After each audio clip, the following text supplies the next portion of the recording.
प्रशांत बडे आपल्याला अधिक माहिती देतील। प्रशांत, काय सध्याची ताजी माहिती आहे? ज्ञानदा, हे जे आंदोलन छत्रपती शिवाजी महाराज टर्मिनसमध्ये ऐन पीक अवर्सच्या दरम्यान झालं, याचा मोठा फटका जो आहे तो प्रवाशांना बसलेला आहे। या आंदोलनानंतर जे काही प्रवासी ट्रॅकमधून लोकल ट्रेनमधून जवळचं स्टेशन गाठण्याचा प्रयत्न करत होते, अशा 3 प्रवाशांना अंबरनाथ लोकलने जे आहे ते उडवल्याची माहिती जी आहे ती मिळालेली आहे।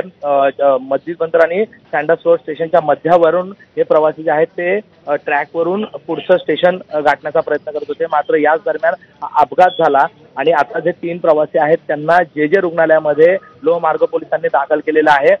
खरं तर या आंदोलनानंतर प्रचंड गर्दी छत्रपती शिवाजी महाराज टर्मिनस परिसरामध्ये झालेली होती। प्रत्येक रेल्वे स्थानक जे आहे सेंट्रलचं आणि हार्बरचं हे पूर्णपणे प्रवाशांनी भरलेलं होतं आणि अशा स्थितीमध्ये हा अपघात झालेला आहे आणि आता या अपघातामध्ये 3 जण जखमी झाल्याची माहिती मिळते आहे आणि त्यांच्यावर जे रुग्णालयात उपचार सुरू आहेत। ज्ञानदा, प्रशांत, रेल्वे वाहतुकीची सध्याची ताजी परिस्थिती काय आहे?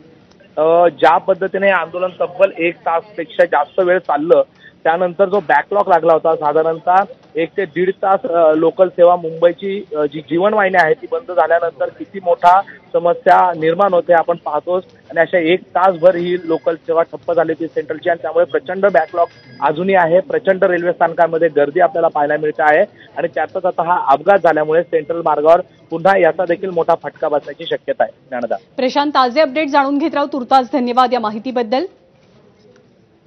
तर रेल्वे कर्मचारी संघटनेनं आंदोलन केलं। संध्याकाळी 6च्या सुमारास ज्या आंदोलनाचा फटका रेल्वे प्रवाशांना बसला, रेल्वेची वाहतूक विस्कळीत झाली, एका प्रवाशाचा मृत्यू झालेला आहे, 3 प्रवासी जखमी झाले। याबद्दल